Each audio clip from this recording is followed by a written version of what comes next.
And speaking of United Center, it'll also play host to a pair of WNBA games for the first time this season. The Sky announcing their matchups, hosting the Indiana Fever. Will be moved from Wintrust to the UC, has about double the capacity, so more tickets available to watch Caitlin Clark. Why are only Caitlin Clark games moving to the United Center? Angel Reese recently complained to reporters, seemingly baffled by the Sky's decision to upgrade venues only when the Indiana Fever comes to town. The answer might hurt her feelings, but sometimes the truth stings. Well, what I do realize is that as of right now, no other Chicago Sky game have been moved to the United Center, except for one, Indiana Fever. Why are only Caitlin Clark games moving to the United Center? Angel Reese recently complained to reporters, seemingly baffled by the Sky decision to upgrade venues only when the Indiana Fever comes to town. The answer might hurt her feeling, but sometimes the truth stings.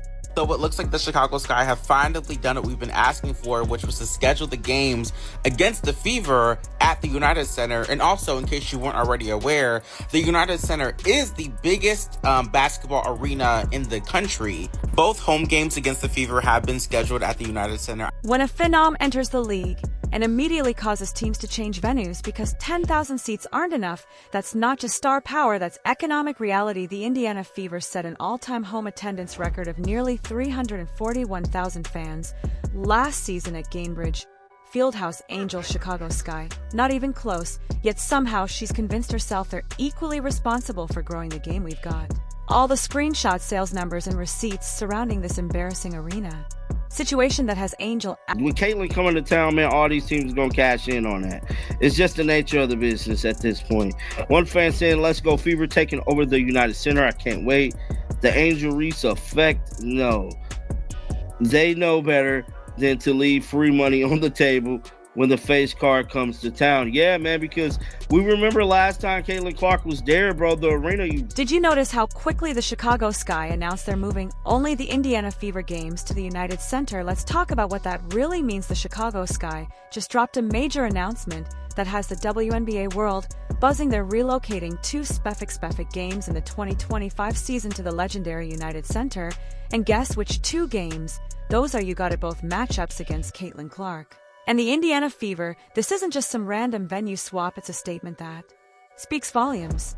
It seems the Chicago Sky have had to move two of their home games to a larger facility, a larger basketball facility. I'm sure, no doubt, this is the Angel Reese effect. I've got no doubts, no qualms. There's nothing. She even told me herself right here that it's not just one other player, it's because of her. What makes this decision so fascinating is the timing. The Sky play their entire 2024 season at the modest 10,000-seat Wintrust Arena all season long, including every single game that feature their own rookie Angel Reese. Not once did the organization feel compelled to move to a bigger venue, not even during the height of Angel's rookie season, when she was supposedly drawing such massive crowds. One of the hottest tickets in the WNBA, Caitlin Clark coming back to the city that she owns, coming back to Chicago after Chicago gave her such a warm welcome last year. They threw Barbie night for Caitlin Clark's arrival. They gave her pink towels. The fans were lined up on the side. She was signing autographs. How is Chicago going to welcome Caitlin Clark this next year around? How are they going to top Barbie night in a 9,000-seat arena? Well, easy. We move Barbie night to a 21,000-seat arena. Now, suddenly, with Clark coming to town, Sky President Adam Fox is talking about rewarding fans' passion and dedication. His exact words were that Chicago Sky fans have consistently shown up for the team in the city, and we want to reward their passion and dedication by bringing this excitement to an expanded capacity. But hold on, if it's about rewarding loyal Sky fans, why only for these two specific dates? What makes these particular matchups so different from all the others? Clip 6. The numbers tell the story that nobody wants to admit out loud. The United Center seats Nearly 21,000 fans for basketball. That's more than double the capacity of Wintrust Arena. This isn't just a venue change, it's a business decision that acknowledges an uncomfortable truth about star power in the WNBA. Caitlin Clark and Fever games getting moved to bigger venues on the road is normal at this point in time. We see it happen quite often whenever that Fever show comes to town. But in this case, it is interesting considering the opponent and considering the venue. And Chicago isn't alone in this thinking. Look around the league. The Washington Mystics, Las Vegas Aces, Atlanta Dream, and Connecticut Sun have all made similar moves, specifically relocating their games against the Fever to larger venues. Notice a pattern. These teams aren't just randomly selecting games to upgrade. They're specifically targeting matchups featuring Caitlin Goodness. Clark. America's team versus a team who has the person who is the scourge of society. Oh, God. Oh, man. Quote, they watch for me, too. Barbie night? Which one is Barbie night? You got to think one of the two is going to be Barbie night, right? Look at this. Laughing my ass off. Caitlin is really giving every single team a fundraising game. I am weak. My GOAT is simply different. The social media reaction from fans tells us everything we need to know. Many fans are expressing frustration that only the games featuring Clark are getting the upgrade treatment, suggesting that Angel Reese's drawing power isn't considered significant enough to warrant the same move. Some fans have been particularly vocal about this perceived disparity in star power, arguing that if Angel Reese were truly as popular as Caitlin Clark, more of her games would be moved to larger venues. As will be moving to the United Center.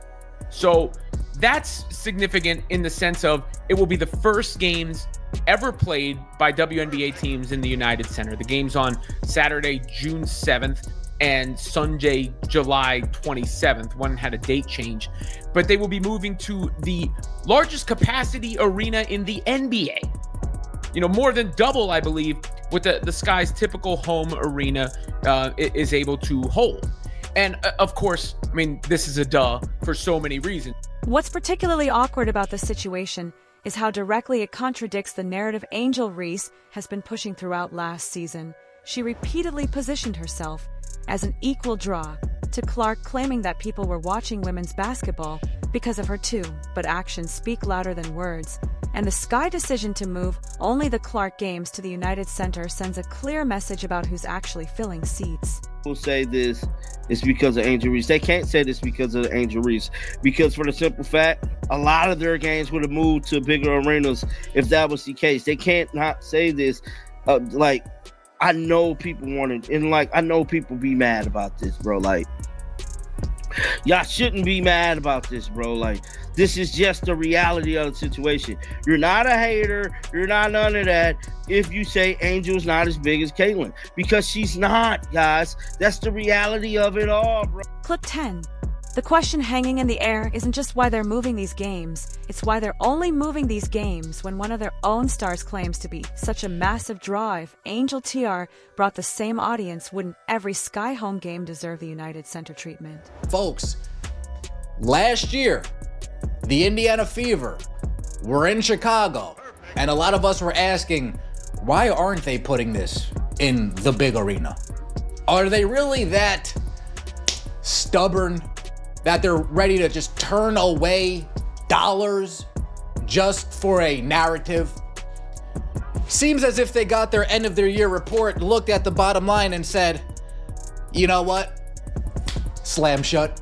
In 2025, we're gonna be in the United. While Angel Reese has been busy telling everyone she's equally responsible for the WNBA's growth, the turnstiles have been quietly keeping score. Let's see if the numbers back up her bold claims, or if they tell an entirely different story. And the Fever are going to be over 200,000 higher than the next highest total attendance in league history.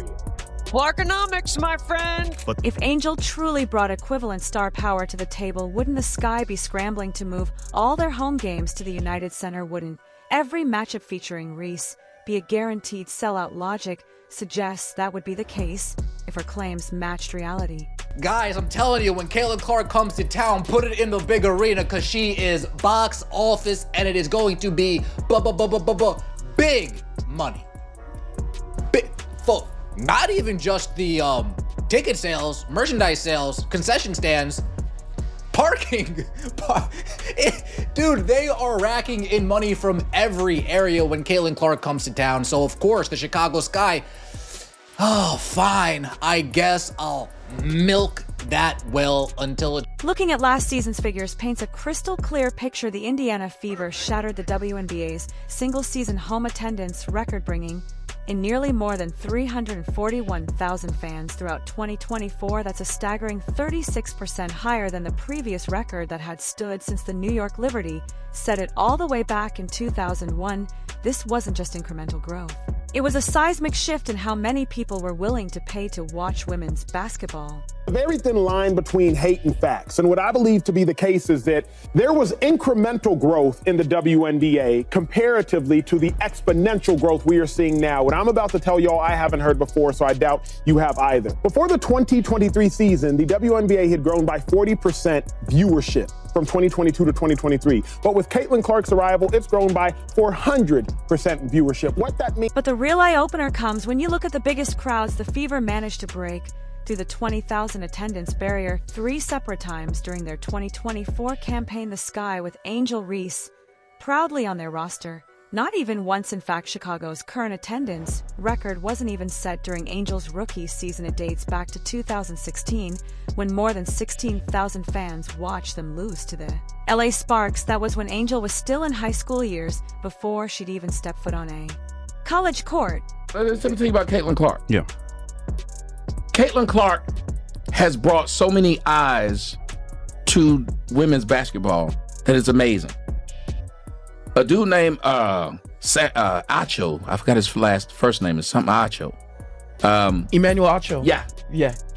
He showed how in 5 days before the draft, she made the WNBA more money than they would have made in the next 5 years without. The disparity becomes even more evident when you look at head-to-head matchups. When Clark and Ari faced off last season, ticket prices didn't just increase, they exploded, with some seats reselling for thousands of dollars as fans desperately tried to witness the rivalry in person. But games featuring just Reese, without the Clark factor, they commanded nowhere near the same premium or sense of urgency in the secondary market. In fact, Sky home games next season can still be snagged for bargain bin prices, while Fever home games have long been sold out. Again, as of right now, to my knowledge, that what I've seen, no other Angel Reese games have been moved due to potential attendance for said game. I mean, I'm just pointing that out. I'm not sure if you're allowed to. I've been told, Angel Reese told us it was because of her too. They're coming because of me. Are they really? Even more telling is that Angels games averaged around 9,000 fans last season, about half of the Indiana Fever average of about 177,000. The WNBA experienced a twofold increase in attendance, specifically when Clark was playing, while the Fever averaged 36% more fans on the road than any other team in the entire league. In fact, even the WNBA has admitted that more than a quarter of revenue last year can be attributed to Caitlin Clark. That's not just star power, that's league-altering, venue-changing influence that can't be denied, no matter how often someone claims to be part of the reason for women's basketball's newfound popularity.